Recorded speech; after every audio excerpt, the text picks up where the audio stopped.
Hello बच्चे, how are you? I hope all of you must be very good. चलिए बेटा, आइए, हमने देखा कि कोई भी इंडिया में कानून पास होगा तो वो कानून कौन पास करेगा?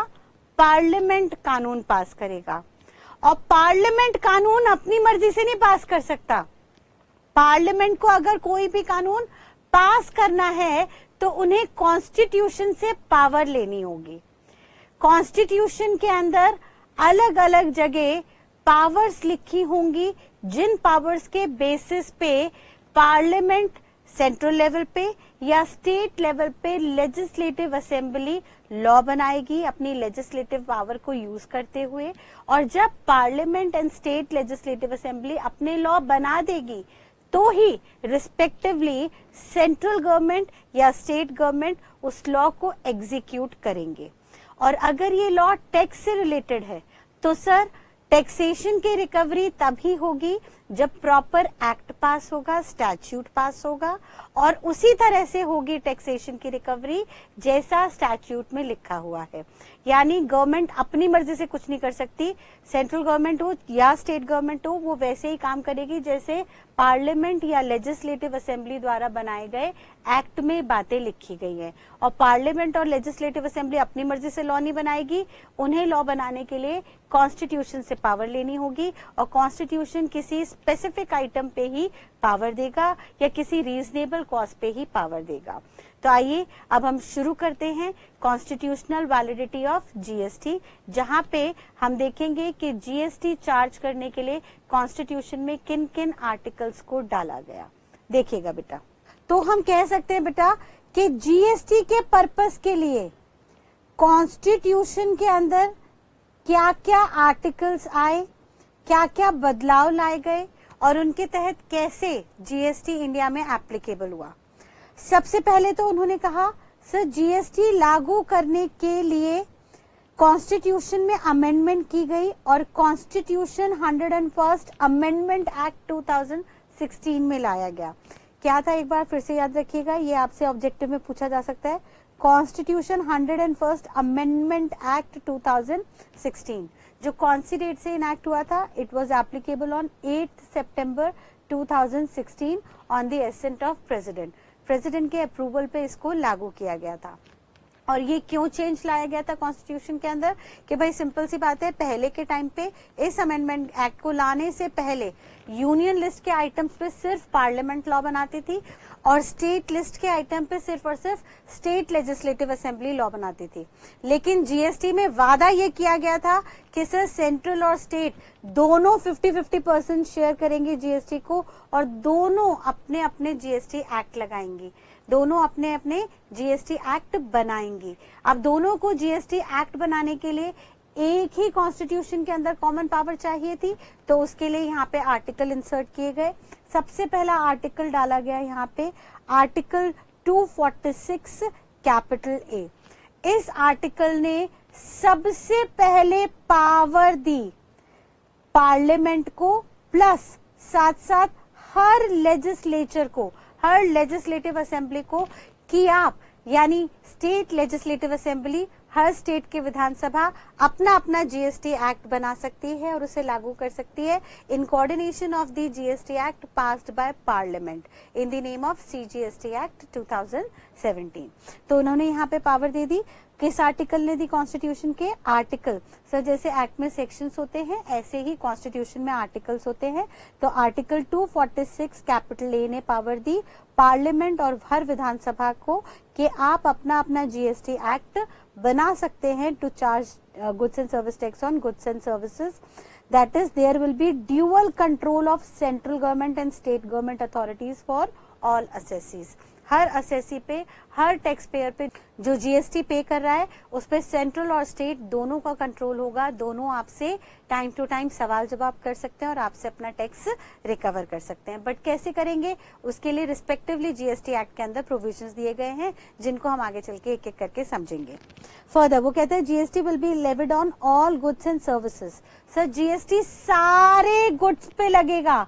जीएसटी जो है सारे गुड्स पे लगेगा और सारी सर्विसेज पे लगेगा, लेकिन गुड्स की सिर्फ और सिर्फ गुड्स की कुछ एक्सेप्शंस हो गई, कुछ गुड्स हैं जिनके ऊपर जीएसटी नहीं लगेगा।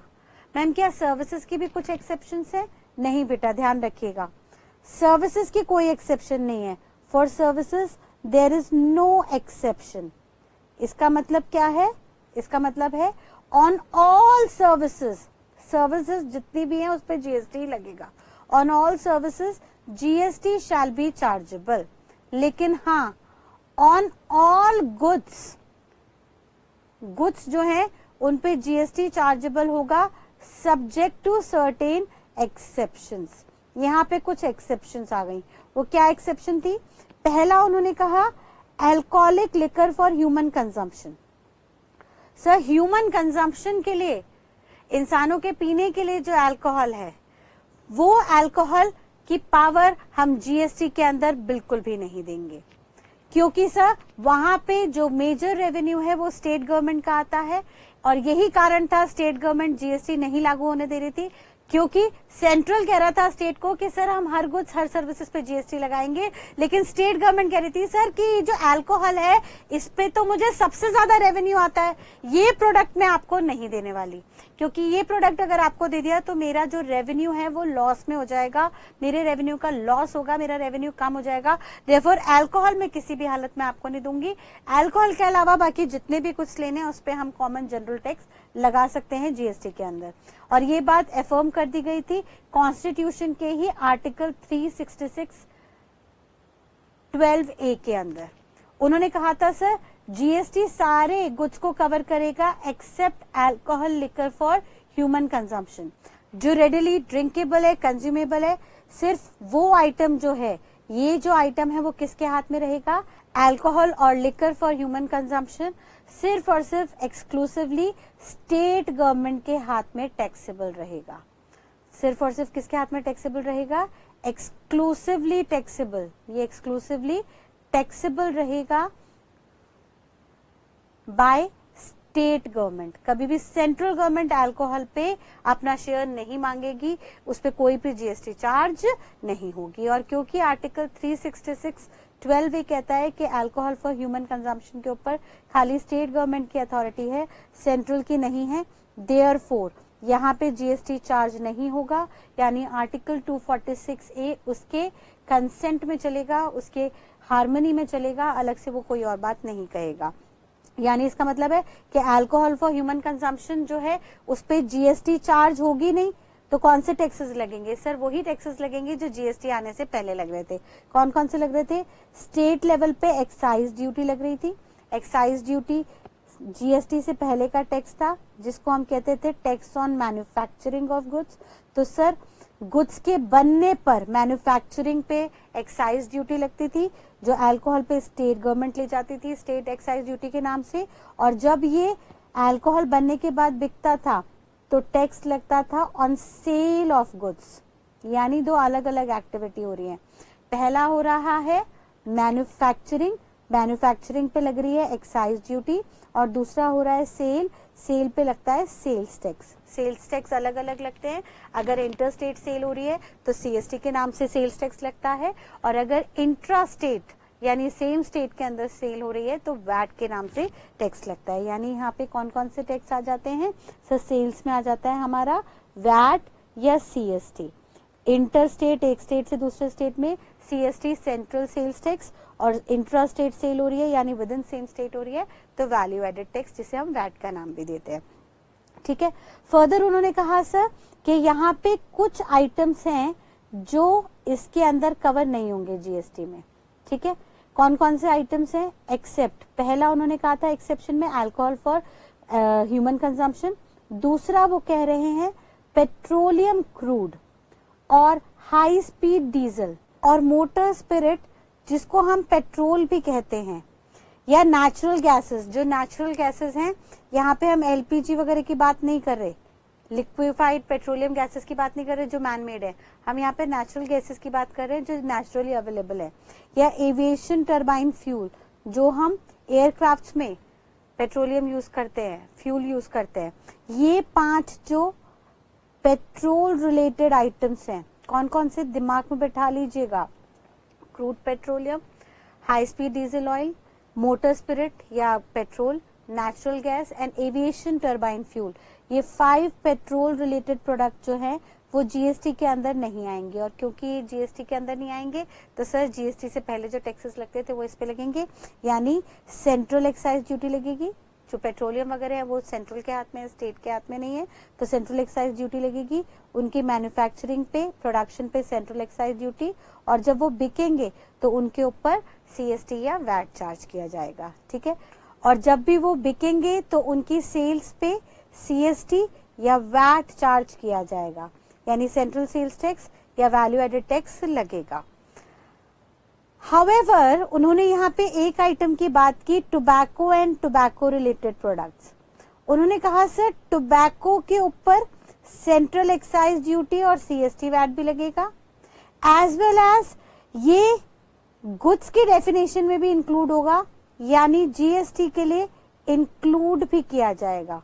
इसका मतलब क्या है कि सर जब भी टोबैको की बात आएगी तो टोबैको के ऊपर पुराने टैक्सेस भी लगेंगे, एक्साइज ड्यूटी भी लगेगी और साथ साथ सीएसटी वैट भी लगेगा, एज वेल एज इसके ऊपर हम जीएसटी भी चार्ज करेंगे, क्योंकि गवर्नमेंट कह रही है सर ये वो प्रोडक्ट है जो बहुत इंजूरियस है, लोग इससे लाखों की संख्या में मरते हैं हर साल, लेकिन फिर भी हम इसे बैन नहीं कर पाते क्योंकि यहाँ से इस प्रोडक्ट से सरकार को मैक्सिमम रेवेन्यू जनरेट होता है।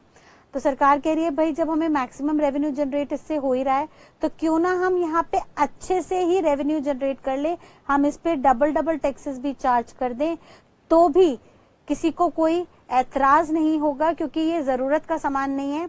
रादर जब हम इतने टैक्सेस चार्ज करेंगे तो इसका प्राइस बढ़ेगा ही, और जब प्राइस बढ़ेगा तो हो सकता है डिमांड इसकी कम हो जाए, लोग इसे कम यूज करें, कम कंज्यूम करें।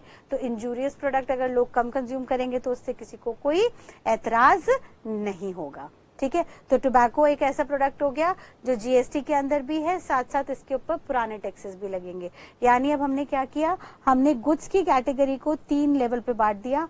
हमने कहा सर जब भी कोई ट्रांजैक्शन होगी किसकी, गुड्स की, तो उसमें हम 3 कैटेगरी बांट रहे हैं। पहला अल्कोहल, पहली कैटेगरी। दूसरी कैटेगरी में हम कवर कर रहे हैं petroleum products, petrol crude, crude oil, या यहाँ पे हमने दूसरा कहा हाई स्पीड डीजल। लो स्पीड डीजल नहीं आएगा, क्वेश्चन आपको कंफ्यूज करेगा। लो स्पीड डीजल नहीं आएगा, सिर्फ हाई स्पीड डीजल जीएसटी से एक्सक्लूड किया गया है। ये एक अलग काइंड ऑफ प्रोडक्ट है, हाई स्पीड डीजल। लो स्पीड डीजल जो है उसकी इंफीरियर क्वालिटी का प्रोडक्ट है, वो जीएसटी में कवर होगा, वो जीएसटी से एक्सक्लूडेड नहीं है।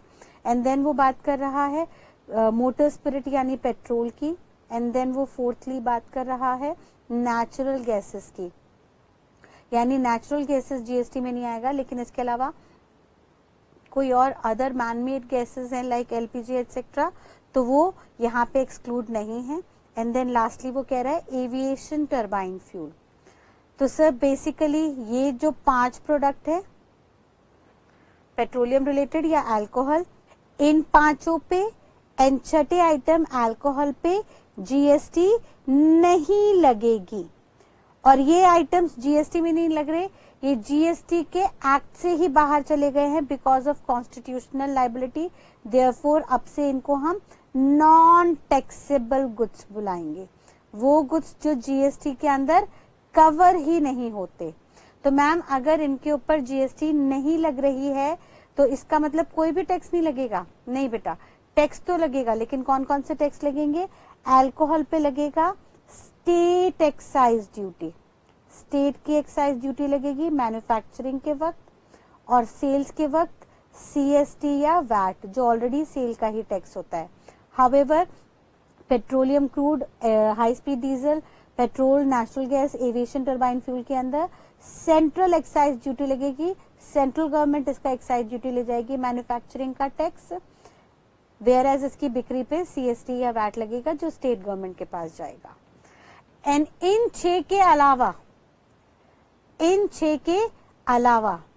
एंड तीसरा हम बात करेंगे टोबैको या टोबैको रिलेटेड प्रोडक्ट्स की। तो सर टोबैको रिलेटेड प्रोडक्ट्स के ऊपर तो दोनों ही टैक्सेस लग जाएंगे, यानी ये जीएसटी के अंदर भी आएगा, जीएसटी भी लगेगा, और इस पे जो भी एक्साइज ड्यूटी लगती है वो सारी एक्साइज ड्यूटीज लगेंगी। सर यहाँ पे सेंट्रल लगती है, सेंट्रल एक्साइज ड्यूटी आती है इसके ऊपर, एंड साथ साथ जो भी इनके ऊपर सेल्स पे सीएसटी या वैट वो भी लगेगा, सेंट्रल एक्साइज भी लगेगी एंड जीएसटी भी लगेगी। और क्योंकि ये जीएसटी के अंदर कवर हो रहे हैं तो इन्हें टैक्सेबल गुड्स का दर्जा देंगे, ये टैक्सेबल माने जाएंगे। और तो और इनके अलावा, इन 3 कैटेगरीज के अलावा अगर और कोई भी गुड्स आ गए, एनी अदर गुड्स, इन 3 के अलावा और कोई भी गुड्स आ गए तो उन सब गुड्स पे सिर्फ और सिर्फ जीएसटी लगेगी, ना वहां पे कोई एक्साइज ड्यूटी चार्ज होगी पुराना टैक्स, ना वहां पे कोई सीएसटी वैट लगेगा, यानी वो सिर्फ और सिर्फ जीएसटी के अंदर कवर होंगे, यानी उनको भी हम टैक्सेबल गुड्स का जीएसटी के अंदर दर्जा देंगे। तो हमने 4 कैटेगरी बेसिकली बना ली, जिसमें से 3 को हमने जीएसटी में स्पेशल पोजीशन दी। पहला alcohol for human consumption GST के अंदर चार्जेबल नहीं होगा। दूसरा ये 5 types of petroleum product GST में नहीं चार्ज होंगे, रेदर इन पे रिस्पेक्टिवली स्टेट या सेंट्रल का एक्साइज ड्यूटी और वैट सीएसटी लगेगा। तीसरा टोबैको या टोबैको रिलेटेड प्रोडक्ट्स पे जीएसटी भी लगेगा और पुराने टैक्सेस भी लगेंगे, और इनके अलावा बाकी सब प्रोडक्ट्स के ऊपर सिर्फ जीएसटी लगेगा और कोई टैक्स नहीं लगेगा। हाउएवर जब भी हम सर्विसेज की बात करेंगे, तो सर्विसेज पे सिर्फ और सिर्फ जीएसटी लगेगी, चाहे वो कोई भी सर्विस हो। सर्विस में कोई एक्सेप्शन नहीं है, देयरफॉर यहाँ पे कोई पुराना टैक्स जो पहले सर्विस टैक्स हुआ करता था वो नहीं लगेगा। रादर सर्विस टैक्स अब अबंडन हो चुका है, खत्म हो चुका है इंडिया से। अब यहाँ पे सिर्फ और सिर्फ सारी सर्विसेज पे जीएसटी शैल बी चार्जेबल। ठीक है बेटा, यहाँ तक की बात क्लियर। तो देखिएगा जरा वो क्या कह रहा है एक बार फिर से। हमने कहा सबसे पहले सर यहाँ पे आर्टिकल 246A ने कहा कि सर हम पार्लियामेंट और स्टेट लेजिस्लेटिव असेंबली दोनों को पावर दे रहे हैं कि आप सारे गुड्स सिर्फ और सिर्फ अल्कोहल फॉर ह्यूमन कंजम्पशन और पेट्रोलियम 5 टाइप्स के प्रोडक्ट को छोड़ के सारे गुड्स और सारी सर्विसेज के ऊपर जीएसटी चार्ज कर सकते हो। लेकिन उसमें एक्सेप्शन है कि सर यहाँ पे जो अल्कोहल फॉर ह्यूमन कंजम्पशन है वो आर्टिकल 366(12)A की वजह से सिर्फ स्टेट के हाथ में रहेगी, और पेट्रोलियम प्रोडक्ट्स जो हैं ऑल्दो चाहे तो सेंट्रल और स्टेट अपनी आपसी सहमति से जीएसटी में ला सकते हैं, लेकिन अभी तक ये जीएसटी में कवर नहीं है, देयरफॉर इनको नॉन टैक्सेबल जीएसटी के लिए मानेंगे। रादर इन पे एक्साइज, सेंट्रल एक्साइज और सीएसटी वैट चार्जेबल होगा। फर्दर वो कहता है सर अल्कोहल के नीचे एक नोट लिखा हुआ है, वो कह रहा है GST can never be chargeable on alcohol due to constitution. Constitution में आर्टिकल 366 के चलते अल्कोहल फॉर ह्यूमन कंजम्पशन पे कभी भी जीएसटी चार्ज नहीं होगा। हाउएवर अगर हम पेट्रोलियम प्रोडक्ट्स की बात करें तो जीएसटी काउंसिल के रिकमेंडेशन पे इस पे आगे आने वाले टाइम पे आप जीएसटी चार्ज कर सकते हैं। वो क्या कह रहा है, however here if on the recommendations made bye GST council, अगर जीएसटी काउंसिल रिकमेंडेशंस देंगे तो GST yet can be imposed on the above said products और 5 टाइप्स ऑफ पेट्रोलियम प्रोडक्ट्स पे जीएसटी लग सकती है। देन एक्साइज ड्यूटी, जो भी सेंट्रल एक्साइज ड्यूटी है या sales tax will not be chargeable thereupon. ठीक है, अगर आगे आने वाले टाइम में जीएसटी काउंसिल के रिकमेंडेशन पे पेट्रोलियम प्रोडक्ट्स पे भी जीएसटी लग गई तो ऐसे केस में एक्साइज ड्यूटी और सेल्स टैक्स उनके ऊपर से हटा दिए जाएंगे। एंड देन लास्टली आर्टिकल 246 कहता है कि सर वैसे तो हम पार्लियामेंट और स्टेट लेजिस्लेटिव असेंबली को दोनों को मिलके पावर दे रहे हैं कि आप गुड्स और सर्विसेज पे जीएसटी लगा दो, लेकिन इस पावर की एक्सेप्शन है। ये एक्सेप्शन है, एक्सेप्शन टू पावर। हम एक पावर है जो स्टेट के हाथ में नहीं देंगे जीएसटी के अंदर, वो पावर सिर्फ और सिर्फ सेंट्रल के हाथ में रहेगी, और वो पावर है to create principles for determining place of supply which shall be determined by parliament and not state. वो क्या कहना चाह रहा है जरा समझिएगा। आर्टिकल 246 ये कह रहा है कि सर वैसे तो आर्टिकल 246 ये पार्लियामेंट और स्टेट लेजिस्लेटिव असेंबली दोनों को पावर दे रहे हैं कि जीएसटी आप चार्ज कर दीजिए गुड्स एंड सर्विसेज पे, लेकिन यहाँ पे एक पावर है जो हम स्टेट गवर्नमेंट को नहीं देंगे, सिर्फ सेंट्रल गवर्नमेंट के हाथ में रखेंगे, यानी पार्लियामेंट को देंगे। वो पावर हम पार्लियामेंट को देंगे। कभी भी स्टेट की विधानसभा पे वो पावर नहीं जाएगी और वो पावर होगी प्लेस ऑफ सप्लाई तय करना। सर प्लेस ऑफ सप्लाई का लिटरल मीनिंग होता है वो डेस्टिनेशन तय करना जिस स्टेट को जीएसटी मिलने वाली है।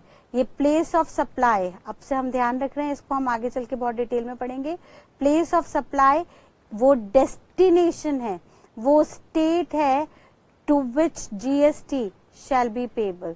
ये वो स्टेट है जिसको जीएसटी का 50% पे किया जाता है। तो सर अगर हम स्टेट गवर्नमेंट को पावर दे देते तो हर स्टेट गवर्नमेंट ऐसा लॉ बनाती जिसके तहत उन्हीं के पास जीएसटी आता, दूसरी स्टेट को नहीं मिलता।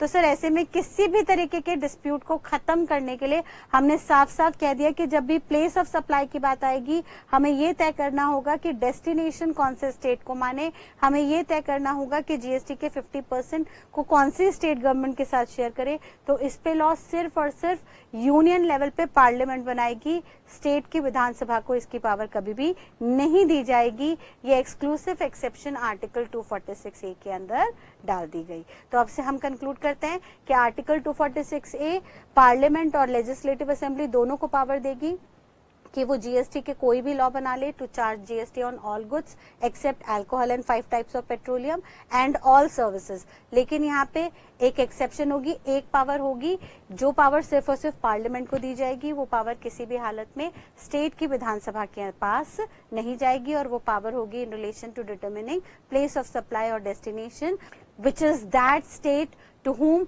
50% of GST shall be payable. ठीक है, क्लियर है यहाँ तक की बात। तो आर्टिकल 246 बिल्कुल क्लियर हो गया। आगे वो नेक्स्ट कहता है आर्टिकल 269A, जो कहता है explanation to article 269A provides that import of goods and services are to be treated as inter state supply. Article 269A कहता है कि सर कुछ भी इंपोर्ट होगा, इंपोर्ट का मतलब क्या होता है, कुछ भी बाहर से आएगा उसको हम डीम्ड इंटर स्टेट सप्लाई मान लेंगे। डीम्ड मतलब मानो ना मानो, मानना ही पड़ेगा। तो वो कह रहा है सर जब भी इंडिया के बाहर से कुछ भी आए, चाहे वो बाहर से गुड्स का इंपोर्टेशन हो या बाहर से आने वाली चीज का सर्विस का इंपोर्टेशन हो, तो इसको आप हमेशा इंटर स्टेट सप्लाई मानना, इसको कभी भी इंट्रा मत मानना, क्योंकि इंट्रा का मतलब होता है विद इन सेम स्टेट। तो सर यहाँ स्टेट तो छोड़िए, कंट्री अलग हो गई, जब कंट्री अलग हो गई तो ये इंट्रा तो किसी हालत में हो नहीं सकता, तो ये इंटर स्टेट सप्लाई होगा। और जब भी इंटर स्टेट सप्लाई होगा तो जीएसटी कौन सी लगेगी सर, हमेशा आईजीएसटी लगेगी। अब सवाल ये पैदा होता है कि सर जब भी हम गुड्स की बात करेंगे तो हम आगे चल के देखेंगे कि गुड्स के केस में कस्टम ड्यूटी भी आएगी। हम गुड्स का आगे चल के कस्टम एक्ट में प्रोविजन देखेंगे कि सर जब भी कभी physical tangible movable items India में आएंगे तो उस पे कस्टम ड्यूटी भी लगेगी। देयरफॉर यहाँ पे गुड्स के इंपोर्टेशन पे कस्टम ड्यूटी चार्ज होगी, और वो भी कौन चार्ज करेगा, बाय कस्टम डिपार्टमेंट। सर यहाँ पे कस्टम ड्यूटी चार्ज की जाएगी कस्टम डिपार्टमेंट के द्वारा। हावेवर जब भी सर्विसेज की बात होगी तो सर्विसेज का मतलब होता है कोई भी इंटेंजिबल चीज। सर बाहर से हमने डिजाइन्स इंपोर्ट किए तो डिजाइन तो मेरे को मेल पे आ गए, मैंने कभी भी पोर्ट पे तो कोई सामान उतरवाया नहीं, जबकि गुड्स जो थे वो फिजिकली पोर्ट पे उतरे। तो सर गुड्स फिजिकली पोर्ट पे उतरे, वहां पे कस्टम अथॉरिटी खड़ी थी, उन्होंने जीएसटी भी कलेक्ट कर ली। लेकिन जब सर्विसेज की बात हुई तो वो पोर्ट पे फिजिकली आती हुई नहीं दिखी, देयरफॉर उसकी कलेक्शन करेगा जीएसटी डिपार्टमेंट। यानी सर्विसेज के ऊपर, इंपोर्ट ऑफ सर्विसेज के ऊपर जीएसटी डिपार्टमेंट की कलेक्शन होगी, जीएसटी डिपार्टमेंट करेगा, और इंपोर्ट ऑफ गुड्स के ऊपर कस्टम डिपार्टमेंट कलेक्शन करेगा। और कितनी कलेक्शन करेगा सर, जीएसटी आईजीएसटी तो दोनों को देनी होगी, लेकिन सर्विसेज में सिर्फ और सिर्फ आईजीएसटी लगेगी।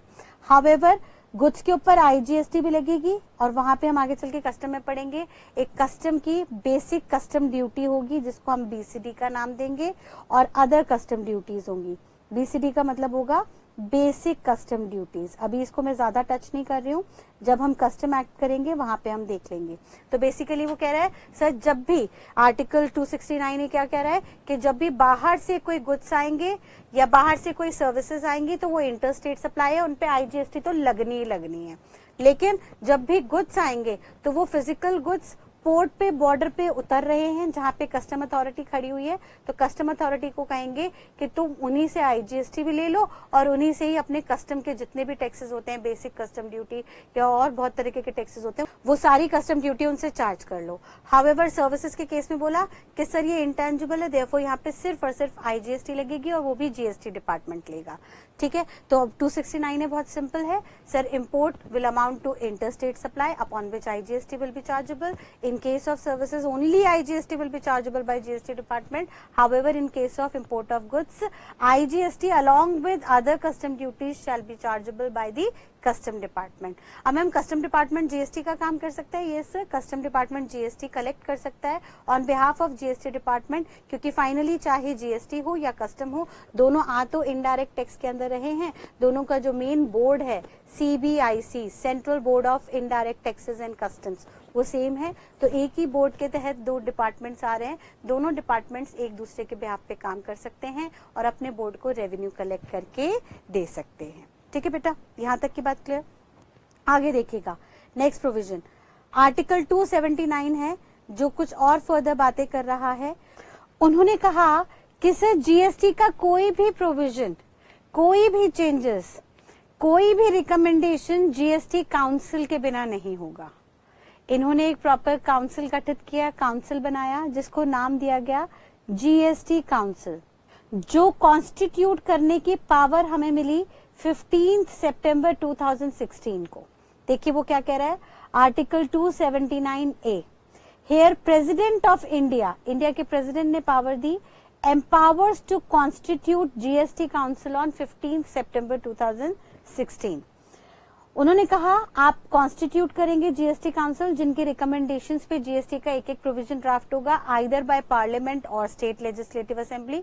यानी भले ही पार्लियामेंट और लेजिस्लेटिव असेंबली को इंडिपेंडेंट पावर मिली हो लॉ बनाने की, लेकिन वो लॉ जो बनेगा वो सिंक में बनेगा। ये नहीं कि एक एक्ट कुछ और कह रहा है और दूसरा एक्ट अपोजिट बात कह रहा है। सर आपस में कॉन्ट्रडिक्शन नहीं होनी चाहिए, आपस में सिंक होना चाहिए, हार्मनी होनी चाहिए।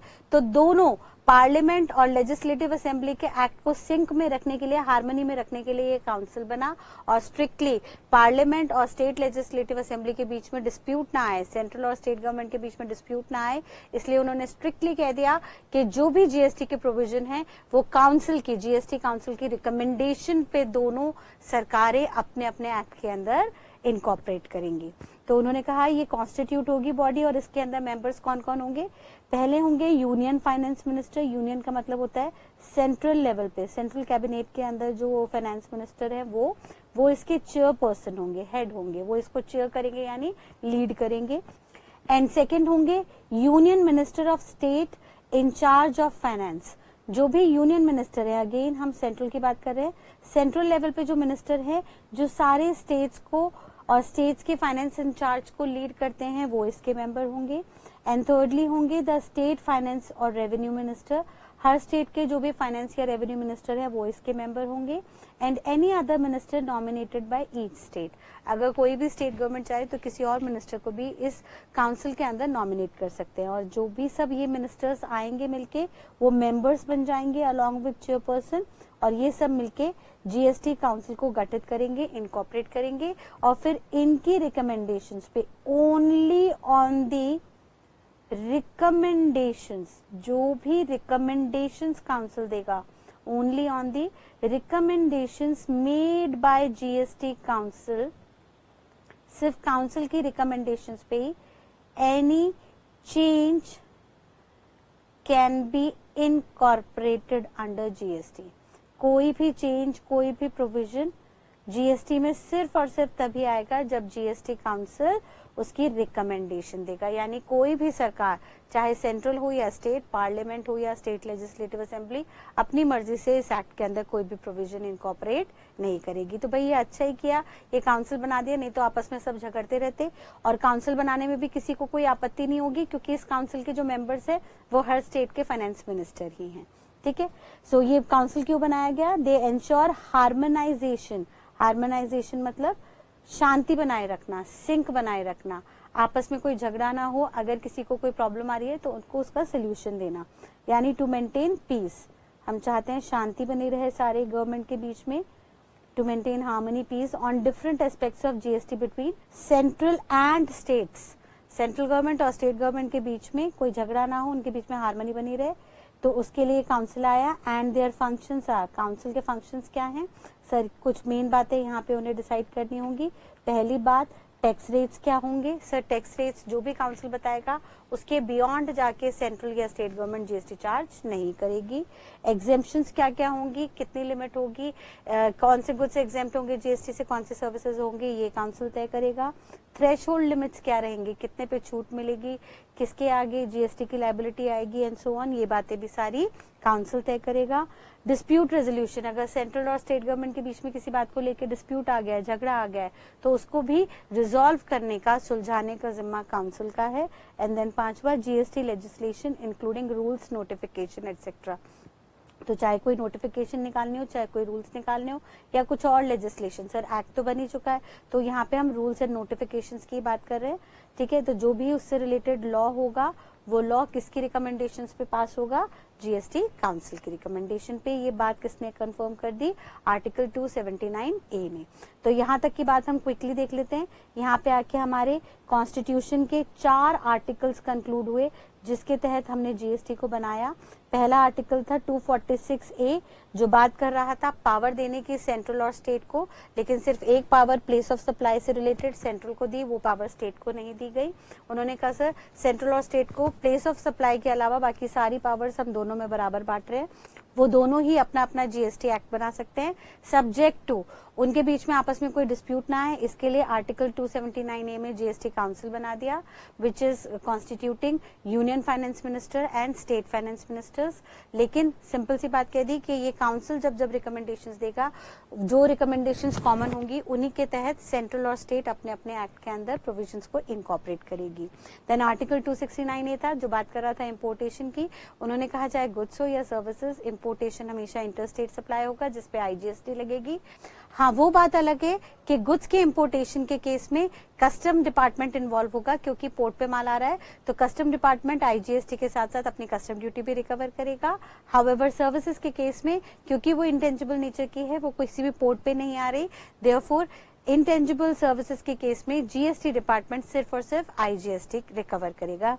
सर्विसेज में कोई भी कस्टम ड्यूटी चार्ज नहीं होगी, कस्टम ड्यूटी सिर्फ और सिर्फ गुड्स पे लगेगी, सर्विसेज पे नहीं, ठीक है। एंड देन लास्टली आर्टिकल 366(12) कहेगा कि अल्कोहल फॉर ह्यूमन कंजम्पशन, वो अल्कोहल जो कंज्यूमेबल है, उस अल्कोहल के ऊपर जीएसटी चार्ज नहीं हो सकती। ये प्रोडक्ट एक्सक्लूसिवली स्टेट के हाथ में ही रहेगा।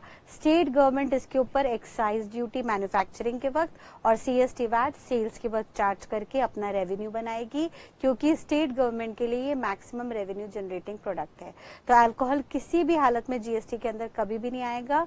स्टेट गवर्नमेंट अल्कोहल के ऊपर कोई भी टैक्स सेंट्रल गवर्नमेंट के साथ शेयर नहीं करेगी। देयरफॉर किसी भी सूरत में अल्कोहल के ऊपर कभी भी जीएसटी नहीं लगेगा, बशर्ते वो अल्कोहल कंज्यूमेबल हो। यानी अगर कोई अल्कोहल रॉ फॉर्म में है, जैसे कि रॉ फॉर्म का बेस्ट एग्जांपल है ENA, extra neutral alcohol. Sir ये रॉ फॉर्म होती है, ये जो अल्कोहल है ये बहुत डेंजरस होती है, पीने लायक नहीं होती। अगर इसका एक ड्रॉप भी आप लोकल अल्कोहल के अंदर मिला के बेच देते हैं तो लोग मरते हैं। आपने कई बार न्यूज़पेपर्स में सुना होगा कि सर इकट्ठे अल्कोहल पीने के बाद, देसी दारू पीने के बाद सैकड़ों लोगों की मौत हो गई। वो इसीलिए होता है कि उसमें ये रॉ मटेरियल कई बार पड़ जाता है। तो ये जो एक्स्ट्रा न्यूट्रल अल्कोहल है, it is not for human consumption. Sir ये ह्यूमन कंजम्पशन के लिए नहीं है। क्योंकि ये ह्यूमन कंजम्पशन के लिए नहीं है, देयरफॉर ये आर्टिकल 366 के अंदर नहीं आएगी। यानी कहने का मतलब क्या है कि सर ये जो एक्स्ट्रा न्यूट्रल अल्कोहल है, ये जीएसटी के अंदर एक्स्ट्रा न्यूट्रल अल्कोहल जो है, क्योंकि ये कंज्यूमेबल नहीं है, ह्यूमन कंजम्पशन के लिए नहीं है, देयरफॉर ये आर्टिकल 366(12)A के अंदर नहीं आएगी, और क्योंकि ये वहां पे नहीं आएगी यानी ये जीएसटी के अंदर चार्जेबल है, इस पे GST shall be chargeable since it is not for human consumption. तो आपसे ऑब्जेक्टिव में या अदरवाइज ये पूछ सकते हैं इस तरीके की बात। आपको सिंपली ध्यान रखना है सिर्फ और सिर्फ वो alcohol which is for human consumption shall be excluded from GST. However, any other form of alcohol which is not for human consumption shall not be excluded from GST, और क्योंकि वो exclude नहीं होगा यानी वो GST में include होगा, वो GST के अंदर taxable माना जाएगा, और taxable होगा इसका मतलब उसके ऊपर GST आपको पे करना है। तो 4 आर्टिकल आपको अच्छे से याद हो गए। पहला आर्टिकल 246A जो पावर देगा पार्लियामेंट और स्टेट लेजिस्लेटिव असेंबली को, दूसरा होगा 269A जो इंपोर्टेशन की बात करेगा, तीसरा होगा 279A जो जीएसटी काउंसिल के कॉन्स्टिट्यूशन की बात करेगा, एंड चौथा होगा 366(12)A जो अल्कोहल की एक्सक्लूसिव पावर के बारे में बात करेगा कि अल्कोहल अगर ह्यूमन कंजम्पशन के लिए है तो उस पर सिर्फ और सिर्फ स्टेट गवर्नमेंट की अथॉरिटी रहेगी, सेंट्रल उस पर कभी भी अपना अधिकार नहीं जताएगा। ठीक है, अब टेक्निकली इन चारों आर्टिकल से पावर लेके फाइनली जीएसटी एक्ट बना, और फाइनली जब जीएसटी एक्ट बना तो बताइए हमने अभी ऊपर क्या पढ़ा कि भाई पार्लियामेंट को और स्टेट लेजिस्लेटिव असेंबली को सबको अलग अलग पावर दी गई जीएसटी एक्ट बनाने की। तो टेक्निकली हमारे कितने जीएसटी एक्ट बने हम पढ़ते हैं एक बार। On the basis of above given power, जो भी पावर्स कॉन्स्टिट्यूशन के अंदर दी गई थी उसके तहत स्टैट्यूट तैयार हुए जीएसटी के। स्टैट्यूट का मतलब हम क्या देखते आ रहे हैं, लॉ। जीएसटी के कुछ एक्ट तैयार हुए एज फॉलोज। कैसे कैसे सर? सबसे पहला आया सीजीएसटी एक्ट, जैसे कि नाम से ही क्लियर है, central goods and services tax, central goods and services tax act. सारे एक्ट कब आए? साल 2017 में। सर ऑब्वियसली बात है ये किसने बनाया होगा? बाय पार्लियामेंट, और सेंट्रल लेवल पे पार्लियामेंट एक ही है, देयरफॉर कितना एक्ट बना होगा? एक। इस एक्ट को हम मदर एक्ट भी कहते हैं क्योंकि इसी के अंदर मेन प्रोविजंस गिवन है। जो प्रोविजंस इस एक्ट के अंदर है वही सारे provisions as it is state GST act के अंदर भी इनकॉर्पोरेट कर दिए गए हैं, बिकॉज दोनों को बना कौन रहा है? GST council. ठीक है, तो सीजीएसटी एक्ट को हम मदर एक्ट मानेंगे, इसी के बेसिस पे सारे एक्ट बनेंगे, और टेक्निकली हम भी अपने कोर्स पे इसी को मेन पढ़ेंगे। हमारे कोर्स में सीजीएसटी एक्ट के ही सारे प्रोविजंस हमें पढ़ने हैं। देन सेकेंडली एक्ट बना आईजीएसटी एक्ट, ये बात कर रहा है इंटीग्रेटेड जीएसटी की। ठीक है, तो इंटीग्रेटेड जीएसटी कब लगेगी? जब इंटर स्टेट सप्लाई होगी। तो भाई सिंपल सी बात है, जब इंटर स्टेट सप्लाई होगी तो सारी जीएसटी किसके पास चली जाएगी? सेंट्रल के पास। फिर सेंट्रल उसमें से अपना 50% अपने पास रख के रिमेनिंग बैलेंस 50% फॉरवर्ड कर देगा टू स्टेट गवर्नमेंट जहां पे डेस्टिनेशन है। ये कैसे हो बटेगा, क्या होगा, इसको हम आगे चल के डिटेल में देखेंगे। तो सर अगेन सेंट्रल गवर्नमेंट को जाएगा आईजीएसटी, तो ये भी कितना एक्ट होगा? एक ही होगा। ठीक है, ये एक्ट हमें सिर्फ और सिर्फ प्लेस ऑफ सप्लाई के चैप्टर में पढ़ना है, बाकी इस एक्ट का कोई खास रोल नहीं है। सिर्फ हमें प्लेस ऑफ सप्लाई में इसलिए पढ़ना है क्योंकि इस एक्ट में प्लेस ऑफ सप्लाई की जो एक्सक्लूसिव पावर है वो एक्सक्लूसिव पावर सिर्फ और सिर्फ सेंट्रल के हाथ में है। यहाँ पे स्टेट को ये पावर हमने नहीं दी, जैसा कि हमने अभी ऊपर देख लिया था कि सर आर्टिकल 246 ये कह रहा था कि पार्लियामेंट और लेजिस्लेचर को, स्टेट लेजिस्लेचर को, दोनों को इक्वल पावर है except in relation to place of supply, क्योंकि प्लेस ऑफ सप्लाई की पावर स्टेट के पास नहीं है। देयरफॉर आईजीएसटी एक्ट के अंदर भी स्टेट का कोई रोल नहीं होगा, ये एक्सक्लूसिवली पार्लियामेंट बनाएगा और सेंट्रल गवर्नमेंट इसे रेगुलेट करेगा। फिर नेक्स्ट हमने देखा एसजीएसटी एक्ट। सर जैसे कि नाम से क्लियर है, एसजीएसटी स्टेट गवर्नमेंट का लेजिस्लेशन है। स्टेट गवर्नमेंट ने जीएसटी एक्ट बनाया जो, उसको हमने एसजीएसटी का नाम दिया। अब सवाल ये पैदा होता है कि हर स्टेट का क्या एक ही जीएसटी एक्ट है या हर स्टेट गवर्नमेंट ने अपना अपना जीएसटी बनाया? तो सर हमने जैसा देखा पीछे कॉन्स्टिट्यूशन के अंदर यहाँ पे आर्टिकल 246A ने पार्लियामेंट के साथ साथ हर स्टेट लेजिस्लेचर को इक्वल पावर दी है अपना अपना एक्ट बनाने की। यानी पार्लियामेंट ने जो बनाया होगा एक्ट उसे हमने क्या नाम दिया? सीजीएसटी एक्ट, और हर स्टेट का लेजिस्लेचर, लेजिस्लेटिव असेंबली, विधानसभा अपना अपना लॉ बनाएंगे जिसको हम नाम देंगे SGST एक्ट। ठीक है, तो भाई आर्टिकल 246 पावर दे रहा है पार्लियामेंट को भी, पार्लियामेंट को पावर दी, उसके बेसिस पे उन्होंने CGST एक्ट बना दिया पहला, और हर स्टेट गवर्नमेंट को भी इक्वली पावर मिली तो उन्होंने भी अपना अपना SGST एक्ट बनाया। अब पार्लियामेंट क्योंकि एक ही है तो एक ही एक्ट बना होगा, लेकिन स्टेट्स अलग अलग है तो हर स्टेट गवर्नमेंट को पावर दी गई कि आप अपना अपना लॉ बनाइए।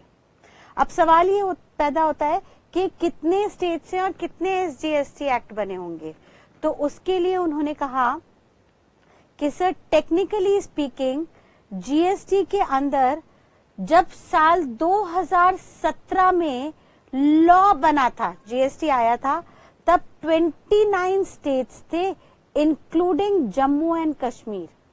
जम्मू कश्मीर भी तब स्टेट का दर्जा रखता था, लेकिन करंट ईयर में आर्टिकल 370 मॉडिफाई होने के बाद जम्मू कश्मीर को यूनियन टेरिटरी का दर्जा दे दिया गया। लेकिन साल 2017 में वो स्टेट था, देयरफॉर उन्होंने अपना SGST एक्ट बना लिया था, GST का अलग से जम्मू कश्मीर SGST एक्ट बन चुका था, देयरफॉर उसको नहीं छेड़खानी की, जिसके चलते आज भी भले ही जम्मू यूनियन टेरिटरी का दर्जा हासिल कर चुका है, फिर भी उसका अपना रिस्पेक्टिव स्टेट GST एक्ट है साल 2017 में जो पास हुआ था। तो टेक्निकली स्पीकिंग भले ही अभी 28 स्टेट्स हैं प्लस जम्मू एंड कश्मीर को मिला के 29 तो स्टेट्स हो गए, जो साल 2017 में 29 स्टेट्स थे उनके अलग अलग रिस्पेक्टिव SGST एक्ट हो गए। साथ साथ दो ऐसी यूनियन टेरिटरी हैं जिनको GST के पर्पस के लिए स्टेट का दर्जा दिया गया, और वो कौन कौन सी यूनियन टेरिटरी है? दिल्ली एंड पौंडीचेरी। यानी टेक्निकली सिर्फ GST एक्ट के लिए ही नहीं, इन जनरल भी ये दो यूनियन टेरिटरी दिल्ली और पौंडीचेरी हैं जिनको हम डीम्ड स्टेट मानते हैं। डीम्ड मतलब मानो ना मानो, मानना ही पड़ेगा। यानी ये दो यूनियन टेरिटरी हैं जिनका अपना रिस्पेक्टिव SGST एक्ट है, यानी दो यूनियन टेरिटरी के SGST एक्ट हो गए और 29 हमारे स्टेट के SGST एक्ट थे, यानी इन टोटल हमारे 31 SGST एक्ट हो गए, जिसके अंदर करीबन सारे प्रोविजंस ऑलमोस्ट सेम ही हैं, क्योंकि ये सब कौन रेगुलेट कर रहा है? GST council. और SGST एक्ट और CGST एक्ट के करीबन सारे ही प्रोविजन सेम होते हैं, क्योंकि दोनों को ही कौन गवर्न कर रहा है? Again GST council. हाँ, बस थोड़ा सा उसमें टर्म्स बदल जाती हैं। अगर हम दिल्ली के SGST एक्ट की बात करें तो वहां पे स्टेट गवर्नमेंट के नाम के आगे दिल्ली वर्ड आ जाता है एंड सो ऑन। तो उन्होंने कहा सर 31 तो SGST एक्ट हो गए, जो हमें एकेडमिकली नहीं पढ़ने, हम अलग अलग स्टेट्स का लॉ नहीं पढ़ने जा रहे हैं, क्योंकि सर हम एक प्रोफेशनल डिग्री कर रहे हैं जो नेशनल लेवल पे यूनिफॉर्म कोर्स रखती है। देयरफॉर कोर्स में हमें CGST एक्ट ही मेनली पढ़ना है, उसी के रेप्लिका, उसी की ही कॉपी हर रिस्पेक्टिव SGST एक्ट के अंदर है। लेकिन हर एक स्टेट लेवल के लेजिस्लेचर को हमने पावर दी कि आप अपना अपना एक्ट बनाइए, सो दैट कल को आपको ये ना लगे कि आपके टैक्स कलेक्शन का अधिकार आपसे छीन लिया गया है। तो आप अपना लॉ बनाइए because of the modification amendment in constitution. ठीक है। एंड देन फाइनली इन स्टेट्स के अलावा जो यूनियन टेरिटरीज हैं, उन यूनियन टेरिटरीज के लिए अलग से GST एक्ट बना। मैम, स्टेट और यूनियन टेरिटरी में फर्क क्या होता है?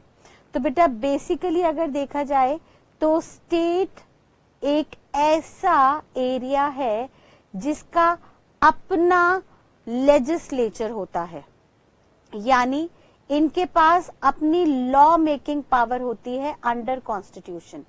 कॉन्स्टिट्यूशन के अंदर स्टेट लिस्ट में जो भी आइटम्स दिए गए हैं या जो भी मॉडिफाइड वर्जन्स हैं, उनके तहत इनके पास लॉ बनाने की पावर होती है, और इनका खुद का लेजिस्लेटिव असेंबली होता है, विधानसभा होता है। However on the other side अगर देखा जाए तो यूनियन टेरिटरी जो है उनका अपना कोई लॉ नहीं होता। दोनों में मेनली फर्क बस यही होता है, उनका अपना कोई लॉ नहीं होता, यानी उनके पास लॉ बनाने की पावर नहीं होती। और क्योंकि उनके पास लॉ बनाने की पावर नहीं होती, इसका मतलब साफ साफ है उनकी कोई खुद की विधानसभा, कोई लेजिस्लेटिव असेंबली नहीं होती है। तो मैम क्या वहां पे लॉ ही नहीं बनता? नहीं बेटा, वहां पे लॉ बनता है, लेकिन इस पूरी यूनियन टेरिटरी को कौन गवर्न करता है? It is governed by union ministry. इसको यूनियन मिनिस्ट्री गवर्न करती है, सेंट्रल लेवल पे इसे गवर्न किया जाता है। और क्योंकि सेंट्रल लेवल पे गवर्न किया जाता है तो ऑब्वियस सी बात है इनके लॉ बनाने की पावर किसके पास होती है? इनके यूनियन टेरिटरी के लॉ बनाने की पावर सेंट्रल लेवल पे होती है, पार्लियामेंट के पास। तो जितनी भी यूनियन टेरिटरीज हैं इंडिया में, उन सबका लॉ कौन बनाता है? पार्लियामेंट बनाता है। अब सोच के बताइए कि एक यूनिफॉर्म बॉडी, एक बॉडी अलग अलग यूनियन टेरिटरीज का लॉ बना रही है, तो क्या वो अलग अलग एक्ट पास करेगी अलग अलग यूनियन टेरिटरीज के लिए? नहीं सर, सारी यूनियन टेरिटरीज को यही गवर्न कर रहे हैं। तो बेसिकली पार्लियामेंट सब यूनियन टेरिटरीज के लिए एक ही एक्ट पास कर देती है, यानी एक यूनिफॉर्म लॉ होता है जो सारी यूनियन टेरिटरीज पे लागू किया जाता है। तो सोच के बताइएगा, अगर एक पार्लियामेंट सारी यूनियन टेरिटरी के लिए एक यूनिफॉर्म लॉ पास कर रही है, तो जो यूटी के लिए, यूनियन टेरिटरी के लिए जीएसटी एक्ट आएगा, उसका नाम क्या बनेगा? UT GST act. और ये सारे एक्ट कब आए? साल 2017 में। और कितने यूटी जीएसटी एक्ट होंगे? सर सिर्फ और सिर्फ एक यूटी जीएसटी एक्ट होगा, भले ही वो अलग अलग यूनियन टेरिटरीज पे क्यों ना एप्लीकेबल हो रहा हो। ठीक है बेटा, तो स्टेट और यूनियन टेरिटरी में आपको डिफरेंस बिल्कुल क्लियर। तो इस बात को एक बार समरी से फिर से कंक्लूड कीजिएगा कि सर भले ही स्टेट गवर्नमेंट के अपने अपने स्टेट एक्ट है, जिसके चलते 31 एसजीएसटी एक्ट है, लेकिन यूटी जीएसटी एक्ट एक ही है, एक ही यूटी जीएसटी एक्ट है। There is only one UT GST act, since all 6 UT GSTs are governed by central government, therefore their law is made by, कौन बना रहा है इनका लॉ? इनका लॉ बनाया पार्लियामेंट ने। ठीक है, और कितनी यूनियन टेरिटरी हैं? सर पहले के टाइम पे 7 यूनियन टेरिटरी होती थी, बट आर्टिकल 370 मॉडिफाई होने के बाद अब 9 यूनियन टेरिटरीज हो गई हैं। 9 कौन सी हैं? सर एक तो 7 पुरानी ही थी, चंडीगढ़, लक्षद्वीप, दमन and Diu, Dadra and Nagar Haveli and Andaman and Nicobar islands. 5 ये थी, ये 5 थी, प्लस दिल्ली एक यूनियन टेरिटरी थी, लेकिन उनका अपना लेजिस्लेचर है, दिल्ली का अपना विधानसभा है। दिल्ली एक ऐसी यूनियन टेरिटरी है, और पौंडीचेरी 2 ऐसी यूनियन टेरिटरी है, दिल्ली और पौंडीचेरी, जहां पे भले ही उन्हें यूनियन टेरिटरी का दर्जा दिया गया है, लेकिन उनकी अपनी लेजिस्लेटिव असेंबली है, उनके पास लॉ मेकिंग पावर है। तो एक दिल्ली हो गई प्लस एक पौंडीचेरी हो गई। ठीक है, ये तो पहले साल 2017 का तो ये स्टेटस था। 5 थी ये union territory, Chandigarh, Lakshadweep, Daman and Diu, Dadra and Nagar Haveli and Andaman and Nicobar island, plus 2 थी दिल्ली एंड पौंडीचेरी, जिनका रिस्पेक्टिव एसजीएसटी था। फिर उसके बाद ये 7 के बाद 2 और जुड़ी, जम्मू एंड कश्मीर एंड लद्दाख। लेकिन जम्मू एंड कश्मीर तो जब 2017 में थी तो स्टेट का स्टेटस था, देयरफॉर उसका अपना एसजीएसटी एक्ट है, देयरफॉर जम्मू कश्मीर के लिए यूनियन टेरिटरी का जीएसटी एक्ट नहीं लगेगा, जिसके चलते अब सिर्फ और सिर्फ 6 यूनियन टेरिटरी हैं। कौन कौन सी? 5 तो पुरानी वाली और 1 लद्दाख मिल गया। इन 6 यूनियन टेरिटरीज पे 5 पुरानी, चंडीगढ़, लक्षद्वीप, दमन दीव, दादर एंड अंडमान निकोबार, एंड 1 और जुड़ गया लद्दाख का। इन 6 के लिए एक ही एक्ट लगा, जिसको हमने यूटी जीएसटी एक्ट का नाम दिया। हाउएवर बाकी 3 जो हैं union territory, Delhi, Pondicherry and Jammu Kashmir, उनके अपने अपने रिस्पेक्टिव एसजीएसटी एक्ट है। ऑल्दो जो सबके प्रोविजंस हैं वो रेप्लिका है ईच अदर, सबके प्रोविजंस मेनली कॉमनली सेम ही हैं। ठीक है बेटा, एंड देन लास्टली वो जीएसटी के अंदर बात करता है जीएसटी कंपनसेशन सेस की। हमने देखा था सेंट्रल गवर्नमेंट ने स्टेट गवर्नमेंट को कन्विंस करने के लिए, जीएसटी को अप्लाई करने के लिए, इम्प्लीमेंट करने के लिए स्टेट गवर्नमेंट को गारंटी दी थी कि कल को अगर स्टेट गवर्नमेंट का कभी भी पोस्ट जीएसटी रेवेन्यू कम होता है तो सेंट्रल गवर्नमेंट उनका पोस्ट जीएसटी रेवेन्यू कम होने के बाद का जो डेफिसिट है, जो कमी है, वो कंपनसेशन सेस से रिकवर करके पे ऑफ करेगी। और ये कंपनसेशन सेस जो मेनली है वो लग्जरी आइटम्स या डीमेरिट गुड्स पे लगेगा, जिससे आम जनता को कोई प्रॉब्लम ना हो। लेकिन इस कंपनसेशन सेस को चार्ज करने के लिए अगेन एक सेपरेट एक्ट पास हुआ जिसको नाम दिया गया GST compensation cess act 2017। Obviously बात है, ये किसने बनाया होगा? ये पार्लियामेंट ने बनाया होगा, क्योंकि ये गारंटी सेंट्रल गवर्नमेंट ने स्टेट को दी थी। तो सेंट्रल के तहत लॉ मेकिंग पावर पार्लियामेंट के पास थी, तो पार्लियामेंट ने एक स्टैंडर्ड लॉ बना दिया, जीएसटी कंपनसेशन सेस एक्ट। तो इन टोटल हमारे पास जीएसटी के नाम से कितने एक्ट हो गए सर? पहला हमारा सीजीएसटी एक्ट था, फिर दूसरा हमारा आईजीएसटी एक्ट था, 1 + 1 2 हो गए, फिर तीसरा हमारा एसजीएसटी एक्ट 31 थे, तो 2 + 31 हमारे हो गए 33। एंड देन उसके बाद यूटीजीएसटी हमारा एक आया यानी 34। एंड देन कंक्लूजन में हमने देखा जीएसटी का कंपनसेशन सेस का एक्ट आया, यानी इन टोटल हमारे पास कितने एक्ट हो गए जीएसटी के पर्पस के लिए? 35 एक्ट्स हो गए। ये सब चीजें लॉ मेकर आपसे ऑब्जेक्टिव में पूछ सकता है। तो टोटल नंबर ऑफ स्टैट्यूट्स कितने हैं जीएसटी के? Sir total number of statutes मतलब हमने डिटेल में देख लिया था, हम एक्ट की बात कर रहे हैं, लॉ की बात कर रहे हैं। तो टोटल जो नंबर ऑफ एक्ट्स है जीएसटी के लिए वो 35 है। ठीक है बेटा, यहां तक की बात क्लियर? तो एक बार हमने यहां तक देख लिया कॉन्स्टिट्यूशनल वैलिडिटी। कॉन्स्टिट्यूशनल वैलिडिटी के अंदर हमने कवर अप किया कि सर 4 आर्टिकल्स थे। आर्टिकल 246A जो पावर दे रहा था पार्लियामेंट और स्टेट लेजिस्लेचर को अपना अपना रिस्पेक्टिव लॉ बनाने के लिए, एक्सेप्ट वो लॉ सारे गुड्स पे था, सिर्फ अल्कोहल फॉर ह्यूमन कंजम्पशन के लिए नहीं था। और वो क्यों नहीं था? बिकॉज आर्टिकल 366(12)A ने कहा था कि अल्कोहल फॉर ह्यूमन कंजम्पशन जो है वो एक्सक्लूसिवली स्टेट गवर्नमेंट के हाथ में रहेगी, कभी भी सेंट्रल के हाथ में नहीं जाएगी। एंड देन उसके बाद हमने देखा आर्टिकल 269A जिसने कहा कि सर इंपोर्ट की बात जब भी हम करेंगे तो इंपोर्टेशन इंटरस्टेट सप्लाई होगी, जिसपे हमेशा आईजीएसटी लगेगी। लेकिन जब भी गुड्स की बात होगी, physical tangible goods Indian port पे आएंगे तो पोर्ट पे जहाँ पे कस्टम अथॉरिटी खड़ी होती है वहां पे उतरेंगे, देयरफॉर वहां पे कस्टम अथॉरिटी अपनी कस्टम ड्यूटी के साथ साथ आईजीएसटी भी रिकवर कर लेगी। हाउएवर जब भी सर्विसेज की बात आएगी, इंटेंजिबल एक्टिविटीज की बात आएगी, तो वो पोर्ट पे फिजिकली उतरती हुई नहीं देखी जाएंगी। देयरफॉर उन सर्विसेज के इंपोर्टेशन पे आईजीएसटी जो है वो जीएसटी डिपार्टमेंट रिकवर करेगा। एंड देन आर्टिकल 279A ने कहा था कि सर जीएसटी के लिए एक separate council president of India ने बनाया, जिसको जीएसटी काउंसिल का नाम दिया गया, जो बनाने की पावर 15 सितंबर 2016 को दी गई। और इसके अंदर यूनियन फाइनेंस मिनिस्टर और स्टेट फाइनेंस मिनिस्टर्स मेंबर है। However union finance minister chairperson होते हैं, लीड करते हैं इस काउंसिल को, और सबके सब मिलजुल के कॉमन कंसेंट निकाल के जीएसटी की रिकमेंडेशंस देते हैं, जिन रिकमेंडेशंस के बेसिस पे चाहे तो सीजीएसटी या एसजीएसटी एक्ट के अंदर चेंजेस लाए जाते हैं या कोई भी अमेंडमेंट्स इनकॉर्पोरेट की जाती है। तो सर जीएसटी काउंसिल से पूछे बिना कोई भी अमेंडमेंट, कोई भी चेंज जीएसटी एक्ट के अंदर नहीं आएगा, चाहे वो रेट की बात हो, एग्जेम्पशंस की बात हो, थ्रेशोल्ड लिमिट की बात हो, डिस्प्यूट रिजॉल्व करने की बात हो, या कोई भी रूल्स नोटिफिकेशंस लागू करने की बात हो, सो दैट सेंट्रल और स्टेट लेवल पे हमेशा हार्मनी बनी रहे।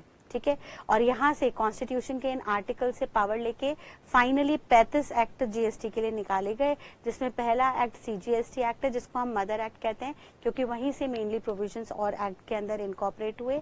सीजीएसटी एक्ट पार्लियामेंट ने बनाया, एक ही है। फर्दर उसके बाद हमने आईजीएसटी एक्ट देखा, ये भी पार्लियामेंट ने बनाया, एक ही है।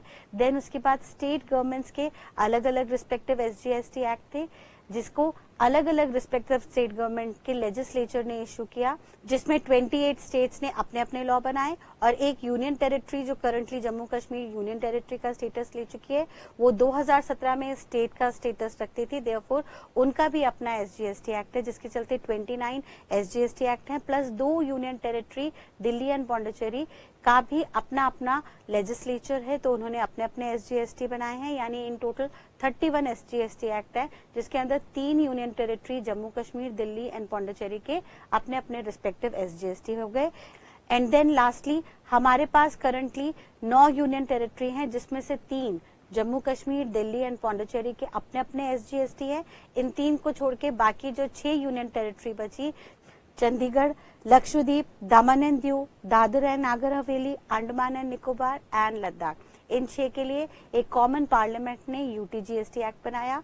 क्योंकि यूनियन टेरिटरी का अपना कोई लेजिस्लेचर नहीं होता तो पार्लियामेंट लॉ बनाता है, देयरफॉर इनका एक ही कॉमन एक्ट है, एक UTGST एक्ट हो गया। And then lastly compensation cess के लिए एक separately GST compensation cess act बना, और ये सारे ही एक्ट 2017 में बने। टोटल 35 एक्ट हो गए जो GST के ऊपर अप्लाई किए जाते हैं। ठीक है बेटा, यहाँ तक की बात क्लियर आपको?